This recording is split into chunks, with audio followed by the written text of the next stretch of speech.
You moving around with all of the streamers, you moving with the interviewers, you well known in the streets. I've it's two different entities and markets that I've been able to tap into from going viral on social media. That's the streaming world and then the boxing world. Everybody been wanting to see me get my ass kicked, hit in the mouth. So what more better way to present that opportunity than to join one of the biggest streamers in the world, which is Adin Ross, his new boxing platform, which is Brand Rich Promotion. So Brand Rich Promotion is the future. It's our kids UFC. Yeah. It's our kids them different boxing weights that Mayweather and them guys. So Adin is the seed of that now, right? Yep. So they have other platforms, but it's not as popular and it doesn't draw as much attention. So what most people don't realize is, homie, my fight alone with the Island Boys, numbers was up there with Mike Tyson and Jake Paul. Yeah. So you hadn't seen no rapper get in the ring and fight. Mm-hmm. This is a new platform that goes along with streaming. That creates another revenue for our youth and our people, especially if you're an influencer and have a following. So you can go from being a YouTube influencer to now streaming. So you stream over here on YouTube on Kick. Yep. Kicks pays you for your audience engagements, and you take what you do on Kick, what you stream live every day, you clip that, bring it to YouTube, already edited, already ready to be monetized. Yeah. You see what I'm saying? So so I done tapped into a whole new market. So because I jumped into this new celebrity boxing world, which has surpassed UFC and professional boxing, yep. because nobody's making more money than Jake Paul. Yep. Nobody's making even so I done jumped over here with them. Yeah. So and it's the streamers, right? So by me doing that, I was able to tap into the professional boxing. So right after that, I immediately got invited to Pacquiao's fight. Shout out to the GOATs. You know, Mr. Sam West and Al Heyman them, homie. So now you done got other people's attention. Because now you done tapped into a whole nother arena. So it seemed like the whole, because they doing something that is really transformational, you know, with the whole boxing thing. And it seems like, I don't know if the rapper's starting to do it, it'll make millions. And so just imagine if me and Boosie get in there. Me and T. So homie, at one point in time, one of those Audi people offered me and T.I. $1 million to fight. Yeah. He don't need $1 million, you know, but I could have used it. But yeah, nah, nigga. So, nigga, me and Boosie done really been on the phone, and they done offered me and Boosie some money, and you know, nah, homie. So, they tired of regular boxing. Yeah. They would rather see somebody like me with a big mouth. You know, somebody that's been talking Kwame Brown online, been talking to fight Shaq. You know, they would love to see that, homie. They would love to see rappers settle disputes in the boxing ring rather than in the club and in the parking lot, than in the graveyard. So I think that a lot of rappers are scared. They are. Most of them throw punches like girls. You know, if you had most rappers throw a baseball, the first pitch at a baseball, they throw like a sissy. Yeah. So nah. So nah, homie. So but because of that, I didn't want to get stuck on the internet. Yeah. Because there have been many viral sensations. There have been many people who have gone viral, but you can't remember the last viral sensation.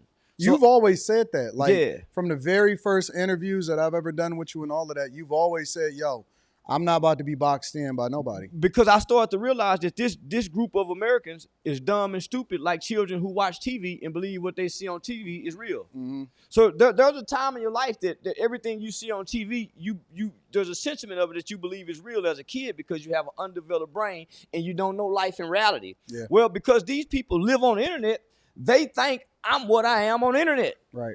They think I'm a vulgar, disrespectful person. Homie, I done got on here and said I rape people and ain't never raped nobody. Yeah. I done got on here and said I kill people and ain't never killed nobody. But because they can pick and choose, they'll say, oh, he's a rapist. Well, I say I'm a killer too. Oh, but you didn't pull the trigger. But I ain't never raped nobody either. But you said it. Yeah. So, nigga, when I realized that, so when I started Googling my name, at one point in time, when you Google my name, the first thing that would come up was the American Bar Association Journal. They used to be the first thing when you pull my name. And then there was another one, the African American news. So this was the largest African American digital news on a newspaper that had done a write up about me. Then you would see the Walter Cronkite School of Journalism. Do you know how big that is, homie?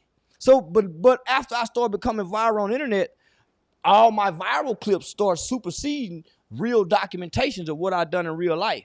So then that's when I started analyzing this shit and said, homie, they're gonna trap you on the internet. And what you do on the internet is gonna supersede what you do in real life, because these people don't associate real life anymore. Everybody's trapped in the metaverse and not the universe. Yeah. Nobody is facing with reality and dealing with reality. They're dealing with the metaverse and coming, and they taking a break out of the metaverse and come look around in reality, fix something to eat, maybe wash their ass, take care of the kids, put the pacifier, and then they jump right back into the metaverse and they miss the universe. So even when they're out eating, when they drive in their car, everybody's in the metaverse. That's why so many wrecks. They're not paying attention in the universe. That's why so many victims, because people are not observing but everybody's looking down at their phone. So everybody's a potential victim because they're in the metaverse. So nigga, when I got hip to that, I said, nigga, I'm finna be the Denzel Washington of the metaverse. And I fulfilled my dream. I think you exceeded it, bro. Like, everybody kept predicting that, oh man, maybe they're gonna cancel him or somebody gonna get to you or all of this other type of stuff. Somebody did get to me. There was a real gangster who's in this book. You actually had Tegan on here. Yeah. A real FBI, a guy, a white guy he's the new Donnie Brasco of today. It was one white guy who worked for a gang unit. He went inside of a neighborhood and arrested over 50-some gangster Crips by himself, playing a blood, dressed in a red uniform, and arrested all Crips by himself. He bought crack from the ones that sold 20s all the way up to the ones that sold keys. Right. He beat up a few of them, went undercover. He didn't have no money, and he did this with $1,500 till the FBI got on the case. Once the FBI got on the case, he was able to go full undercover and got these guys. Well, this is around the time Facebook came with the Facebook Live. So this guy was somebody we all looked up to. Guy by the name of Kevin Spencer. We all looked up to him. He was the epitome, like how Young Thug is. Yep. He was that in our city. The baddest nigga ever. So once he snitched on his Woody. He snitched on his Woody. He snitched on his Woody. But he told everybody, can't nobody beat me up, nigga. So I'm going to come back to the city. I ain't going in witness protection. So Tegan wrote the book. Yeah. I read the book. Tegan wrote the book. So while I'm reading the book, I'm also working in the community with some of the kids that Tegan got and the mothers in this book. I meet one of the mothers, a lady by the name of Miss Nikki. Her son catch a robbery case. I help him get out of the robbery case. She tell me how Tegan helped her get out of his life, helped her son. So I'm saying, man, this white boy is really a hero. Yeah. He don't want the book to go to the movies because he don't want to look like a white savior. And I'm saying, why would you be? Because racism. I'm saying, why would a white boy be feeling it about him? So after he arrests all these black kids' father, he went to the Fort Worth Police Department and said, hey, man, while I was working undercover, I saw this in the homes. I saw it in the house. A lot of you guys have to do this. We need to come up with a program. They said, man, great job. Why you want to help these motherfuckers? You're a decorated cop. He quit working for the police department and put all his resources in this book to build a program for black kids in the same neighborhood that he arrested daddies at. Yeah. So nigga, now I'm working with these same kids. So this nigga attacked me because of this.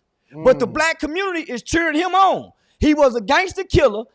All the niggas in the neighborhood scared to call him a snitch. I publicly called him a snitch.